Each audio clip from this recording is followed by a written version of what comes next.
और बुलेटिन के इस हिस्से में सबसे पहले बात अफगानिस्तान की करेंगे, जो कि आतंक का अड्डा बन सकता है। ये डर पूरी दुनिया को सता रहा है, मगर रूस और उसके 3 सहयोगी देश आतंकी हमलों से निपटने के लिए जंगे मैदान में उतर चुके हैं। और इन 4 देशों की सेनाएं मैदान में उतरी तो जमीन हिल गई और आसमान धमाकों से गूंज उठा। अगर आतंकी हमला हुआ तो उसे किस तरह मुंह तोड़ जवाब मिलेगा, आप भी देखिए। अफगानिस्तान में तालिबान राज के आया, आसपास के देशों में खलबली मच गई और वही खलबली इस धुआंधार बमबारी की शक्ल में सामने आई है।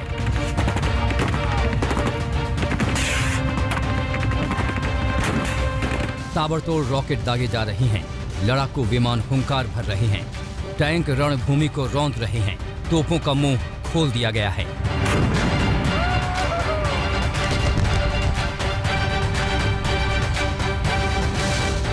रॉकेट लॉन्चर गरज रहे हैं।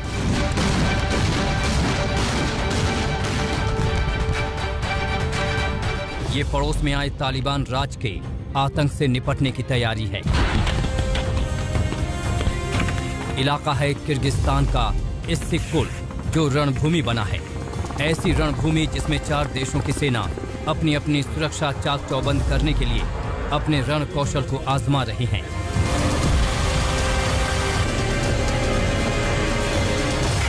ये देश हैं कजाकिस्तान, किर्गिस्तान, रूस और ताजिकिस्तान। जी हां, वो रूस भी जो अफगानिस्तान की तालिबानी सरकार से लगातार बातचीत कर रहा है और चीन पाकिस्तान के साथ मिलकर तालिबान से बेहतर रिश्ते गांठ रहा है। उसे भी ये डर सता रहा है कि कहीं अफगानिस्तान का इस्लामी अमीरात आतंक का अड्डा न बन जाए, और इस वजह से ही CSTO के अंतर्गत आने वाले देशों ने रूस के नेतृत्व में जबरदस्त सैन्य अभ्यास किया।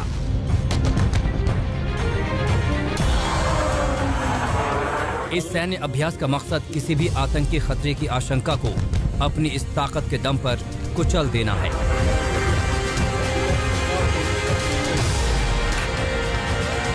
इसी इरादे से किर्गिस्तान के एडलवाइस शूटिंग रेंज पर 4 देशों ने अपना शौर्य दिखाया।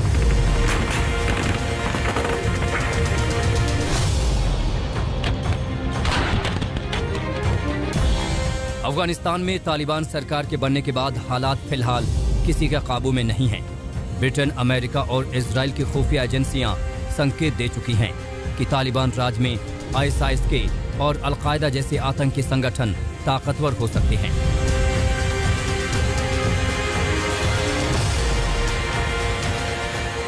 वहीं इस सैन्य अभ्यास में शामिल 4 देशों के संगठन CSTO के जॉइंट स्टाफ ने भी अस्थिर माहौल को लेकर पड़ोसी देशों का डर जाहिर कर दिया। Мне довелось не так давно быть на границе между Афганистаном। हम जानते हैं कि हमारे देशों और अफगानिस्तान के बीच की सीमा पर संकट है और अफगानिस्तान के हालात अभी स्थिर नहीं हैं। Быть готовыми к любому развитию обстановки।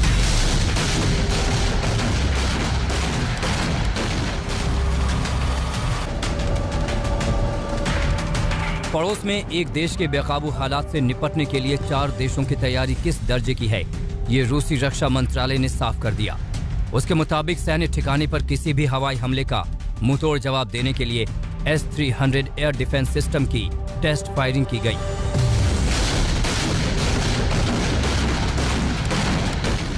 अफगान सीमा के करीब रूस इस महीने 3 ऐसे ही सैन्य अभ्यास कर रहा है।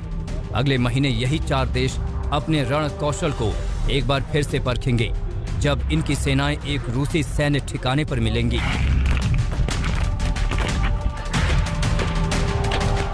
रूस भले ही अफगानिस्तान से अमेरिका के जाने पर खुश हो रहा है, मगर उसे अमेरिकी फौज के जाने से पैदा हुए हालात का डर भी सता रहा है। रूस के रक्षा मंत्री सर्गेई शोइगु ने पिछले हफ्ते मॉस्को में ऐसे ही युद्धाभ्यास का जिक्र किया था और कहा था कि क्षेत्रीय सुरक्षा इस वक्त जोखिम में है। रूस CSTO देशों के साथ मिलकर इस खतरे से निपटने पर काम कर रहा है। आज तक दुनिया को अफगानिस्तान में तालिबान राज से डर क्यों लग रहा है, इसकी वजह एक वीडियो से साफ हो जाएगी जिसे अल-कायदा ने जारी किया है। अमेरिका पर हुए 9/11 हमलों की बरसी पर जारी ये वीडियो है ऐमान अल जवाहिरी का, और इस वीडियो के बाद सवाल उठ रहे हैं, क्या जवाहिरी जिंदा है क्या अलकायदा किसी नए हमले की प्लानिंग कर रहा है? तालिबान से बातचीत के बाद अमेरिका ने अफगानिस्तान से अपना पीछा तो छुड़ा लिया, मगर 9/11 की ये तस्वीरें उसे डरा रही हैं। एक बार फिर आतंकवाद का भूत उसके पीछे पड़ गया है। वो अलकायदा जिसने 20 साल पहले अमेरिका पर सबसे बड़ा आतंकी हमला किया था, वो अपनी वापसी का ऐलान कर रहा है। और ये ऐलान उसने इस वीडियो के जरिए किया है, जिसमें Al Qaeda chief Ayman al Zawahiri 60 minute से ज्यादा का संदेश देता दिख रहा है। मुसलमानों, हमारे मुहिम का हिस्सा बनो, जियोनिस्ट से यरूशलेम का बदला लो, और उनसे भी जिन्होंने उसको बनाया और उसका साथ दिया। ये वही अल जवाहिरी है जिसने उसामा बिन लादेन का सफाया होने के बाद अलकायदा की कमान संभाली थी। उसामा के जिंदा रहते उसकी हर तस्वीर और हर वीडियो में जवाहिरी नजर आता था, मगर उसामा का खात्मा होते ही जवाहिरी दुनिया की नजरों से दूर हो गया। नवंबर 2020 में ऐसी खबर आई थी कि जवाहिरी ने बीमारी की वजह से दम तोड़ दिया है। इसके बाद भी जवाहिरी का कोई वीडियो या उसकी मौत को लेकर कोई बयान सामने नहीं आया। मगर अलकायदा ने जवाहिरी का जो नया वीडियो जारी किया है, उसमें वो सही सलामत और सेहतमंद दिख रहा है और अमेरिका के खिलाफ जहर भी जमकर उगल रहा है। वहीं जो बाइडन दावा कर रहे हैं कि अलकायदा जहां कहीं भी है, अमेरिकी फौज उसे बख्शेगी नहीं। यही उनकी रणनीति है। If you had told anybody that we were going to spend $300 million a day for 20 years to try to unite the country after we got bin Laden, after Al-Qaeda was wiped out there, can Al-Qaeda come back? Yeah, but guess what? It's already back other places. America करे भी तो क्या, तालिबान को सत्ता तो उसने खुद सौंपी है। वहीं 9/11 की बरसी पर अलकायदा ने जवाहिरी का वीडियो जारी कर उसे नई चुनौती दे दी है। वो जवाहिरी जो अमेरिका में $2.5 करोड़ का इनामी आतंकवादी है। अब सवाल यह है कि क्या जवाहिरी जिंदा है और वीडियो की विश्वसनीयता कितनी है। इस वीडियो के बाद ये बहस एक बार फिर से शुरू हो गई है कि क्या Al Qaeda chief Ayman al Zawahiri जिंदा है। दरअसल नवंबर 2020 में अल जवाहिरी की बीमारी से मौत की खबरें आई थी। उसके बाद से अल जवाहिरी का कोई भी वीडियो सामने नहीं आया था, लेकिन मौत की खबरों के ठीक 1 साल बाद अल जवाहिरी एक बार फिर मीडिया के सामने है। जवाहिरी के इस वीडियो की पड़ताल इसमें जवाहिरी के बयानों की कसौटी पर ही की गई। इस जांच के बाद कुछ अहम बातें सामने आई हैं। मसलन जानकारों के मुताबिक जवाहिरी ने अफगानिस्तान से अमेरिका की वापसी का जिक्र किया, लेकिन इसका ऐलान पिछले साल ही दोहा समझौते के बाद हो गया था। जवाहिरी वीडियो में 9/11 हमले का जिक्र करता है, लेकिन अफगानिस्तान पर तालिबान के कब्जे की बात नदारद है। इससे वीडियो के पुराना होने का शक होता है। अगर इतने समय तक अगर जिंदा था तो उसने कभी मीडिया में आके या और दूसरी जगह अपने आप को वर्ल्ड कम्युनिटी के सामने क्यों नहीं पेश किया। हालांकि जवाहिरी ने इस वीडियो में सीरिया में 1 जनवरी 2021 में अलकायदा से जुड़े हुर्रास अल दीन ग्रुप के रूसी सैन्य ठिकाने पर हमले का जिक्र किया है, जो कम से कम इस साल तक उसके जिंदा होने की तरफ इशारा करता है। ये आने वाले वक्त में पता चलेगा कि जवाहिरी जिंदा है या नहीं। वैसे उसकी उम्र 70 साल को पार कर चुकी है और वो जिंदा भी हुआ तो बीमारी की वजह से इतना सक्रिय नहीं होगा। फिर भी अलकायदा के आधिकारिक चैनल अस-सहाब मीडिया ने प्रोमो और ये वीडियो जारी कर ये साबित करने की कोशिश की है कि अलकायदा मरा नहीं, अभी जिंदा है। दिल्ली में अरविंद ओझा के साथ आज तक ब्यूरो। अफगानियों के सामने तालिबानी सरकार को कबूल करने के सिवाय और कोई चारा नहीं है। काबुल से कंधार तक जिंदगी पटरी पर लौटती नजर आ रही है, लेकिन लड़के और लड़कियों के साथ पढ़ने को लेकर तालिबानी पाबंदियां अफगानियों को भी हजम नहीं हो रही हैं।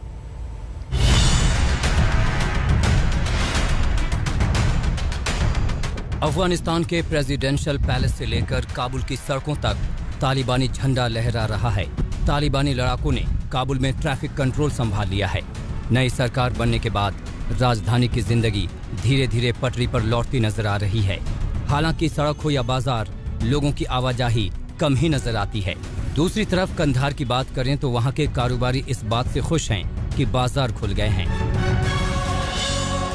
जो लोगों का कारोबार था वो रोज बरोज बढ़ती जा रही है और दुकानें मार्केटें बंद था वो शुरू कारोबारी मराकज़ खुल जा रहे हैं और जो बाकी या का जो कारोबारी लोग थे इनके साथ जो मुलाकातें हुई तो वो जो तालिबों की गवर्नमेंट से बहुत वो खुश रहा है। इस बीच तालिबानी नेता अब्दुल्ला वासिक और प्रवक्ता ज़बीउल्लाह मुजाहिद ने 21 साल बाद काबुल से मज़ार शरीफ का सफर अरियाना अफगान एयरलाइंस से तय किया। वासिक ने तस्वीरें ट्वीट की और कहा कि 21 साल में पहली बार वो बेफिक्र होकर अफगानिस्तान में सफर कर रहे थे। तालिबानी खुद को आज़ादी का एहसास करा रहे हैं, लेकिन उनका तालिबानी मॉडल तरक्की को कट्टरपंथी फरमानों तले कुचलने पर तुला है। ऐसे में छात्रों को भी अपने भविष्य की चिंता सता रही है।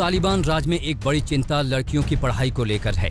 तालिबानी नेता पहले ही कह चुके हैं कि लड़कियों को लड़कों के साथ खुले में पढ़ने की इजाजत नहीं होगी। अफगानिस्तान के उच्च शिक्षा मंत्री मौलवी अब्दुल बकी हक्कानी ने लड़कियों की शिक्षा को लेकर नई सरकार की नीति को और साफ तौर पर जाहिर किया।